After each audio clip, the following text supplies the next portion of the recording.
আজকে আমি তোমাদের সাথে একদম হোমমেড বিরিয়ানির রেসিপিটা শেয়ার করছি। একদম ছোট ছোট পিস করে চিকেন দিয়ে কিন্তু আজকে বিরিয়ানিটা আমি বানিয়েছি।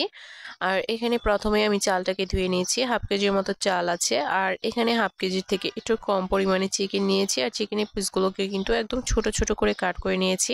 প্রথমে আমি এখানে দিয়ে দিলাম স্বাদ মতো লবণ, আর তারপর এখানে আমি দিয়ে দিলাম লঙ্কার গুঁড়ো। ঝাল খেতে একটু বেশি পছন্দ করি, যার কারণে ঝালটাও একটু বেশি দিয়েছি।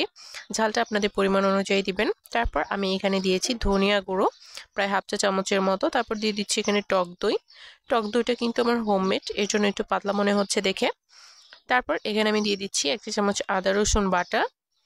সবকিছু দিয়ে একসাথে চিকেনটাকে খুব ভালোভাবে ম্যারিনেট করে নিতে হবে। প্রথমেই কিন্তু আমি এখানে বিরিয়ানির মশলাটা দিব না, পরবর্তীতে এই চিকেনটা কষানোর সময় কিন্তু আমি মশলাটা দিয়ে দিব। আর আমার আজকের রেসিপিটা কিন্তু একেবারেই সিম্পল। যারা একদম সিম্পলভাবে বিরিয়ানি খেতে পছন্দ করেন বা অল্প সময়ের মধ্যে কিন্তু এই বিরিয়ানিটা আপনারা রান্না করে ফেলতে পারবেন খুব সহজেই, অল্প কিছু উপকরণ দিয়ে। কিন্তু সাথে কিন্তু বিরিয়ানি মশলাটা থাকতে হবে। যাই হোক, এখানে একটা প্যান গরম করে এর মধ্যে আমি পর্যাপ্ত পরিমাণ তেল দিয়ে দিয়েছি, প্রায় 4 টেবিল চামচের মতো। ফোড়নে দিয়ে দিয়েছি আমি জিরা 1 চা চামচের মতো। তারপর এখানে আমি 2টা পেঁয়াজ কুচি দিয়ে দিয়েছি। পেঁয়াজটা খুব ভালোভাবে ভাজা হয়ে এলে আমি এখানে চিকেনটাকে দিয়ে দিব। আর চিকেনটা দিয়েও কিন্তু প্রথমে একটু ভালো করে ভেজে নিতে হবে। আর তারপরে কিন্তু এটাকে কষিয়ে নিব। আর কষানোর সময় কিন্তু আমি বিরিয়ানির মশলাটা দিয়ে দিব। আর যেহেতু আজকে খুবই অল্প পরিমাণে রান্না করছি, বিরিয়ানির মশলাটাও কিন্তু পরিমাপ করে দিতে হবে। খুব বেশি কিন্তু দেওয়া যাবে না, তাহলে খেতে ভালো লাগবে না। আমি এখানে প্রায় 1 চা চামচের মতো বিরিয়ানি মশলা দিয়েছি। তারপর এটাকে খুব ভালোভাবে নেড়েচেড়ে মিশিয়ে নিচ্ছি। এখন আমি এখানে জল দিয়ে দিব, মানে মাংসটাকে আমি একটু কষিয়ে নিব।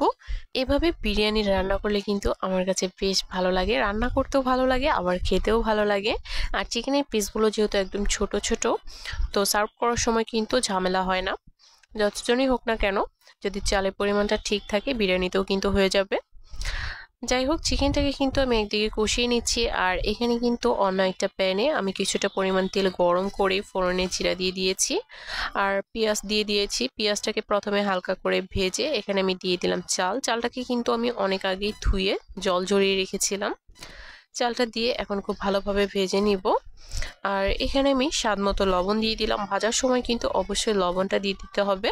আর লবণের পরিমাণটা কিন্তু স্বাদ মতো দিতে হবে, খুব বেশি কিন্তু দেওয়া যাবে না। পরবর্তীতে চাইলে টেস্ট করে পরবর্তীতে আরও লবণ অ্যাড করতে পারেন, তবে প্রথমে যদি লবণের পরিমাণটা বেশি দিয়ে ফেলেন তাহলে পরে কিন্তু লবণটা বেশিও হয়ে যেতে পারে। যাই হোক, এখানে আমি কয়েকটা কিশমিশ ভিজিয়ে রেখেছিলাম, সেটাও দিয়ে দিলাম। কিশমিশ দিলেও কিন্তু খেতে বেশ ভালো লাগে। আপনারা চাইলে আলু বোখরা আরও অনেক কিছু আছে চাইলে অ্যাড করতে পারেন। আমার হাতের কাছে আজকে তেমন বেশি কিছুই ছিল না, খুবই সিম্পলভাবে আজকে বিরিয়ানিটা আমি রান্না করে দেখাচ্ছি। এখানে আমি দিয়ে দিলাম পর্যাপ্ত পরিমাণ জল, মানে যতটুকু পরিমাণ চাল নেবেন তার দ্বিগুণ পরিমাণে জল দিতে হবে। আর তারপর এটাকে খুব ভালোভাবে ফুটিয়ে নিয়েছি। খুব ভালোভাবে ফুটে আসার পরে একদম লাস্টের দিকে আমি যে চিকেনটা কষিয়ে রেখেছিলাম সেটাই কিন্তু এখানে দিয়ে দিলাম। এখন আরও একটু জাল করে নিতে হবে। আর এই পর্যায়ে আমি একটু কাঁচা লঙ্কা দিয়ে দিলাম, 3টার মতো কাঁচা লঙ্কা দিয়ে ঢাকনা দিয়ে ঢেকে দিয়েছি। এখন এটাকে একটু জাল করে নিয়েছি। আসলে জলের পরিমাণটা যেভাবে থাকবে সেভাবে কিন্তু জালটা করে নিতে হবে। জলের পরিমাণটা যদি একদম বেশি থাকে তাহলে চুলার আঁচটা একটু বাড়ানো থাকলেও কোনো অসুবিধা নেই, কিন্তু জলের পরিমাণটা যদি কম থাকে তাহলে কিন্তু চুলার আঁচটা বাড়িয়ে দেওয়া যাবে না, তাহলে কিন্তু নিচ থেকে একেবারেই লেগে যাবে। আর বারবার কিন্তু ঢাকনাটা তুলে এভাবে নেড়ে ছেড়ে দিতে হবে, তাহলে কিন্তু বিরিয়ানিটা একদম ঝরঝরে হবে আর একদম পারফেক্ট হবে। আর চেষ্টা করেছি একদম সিম্পলভাবে খুবই সহজ একটা রেসিপি আপনাদের সাথে শেয়ার করার।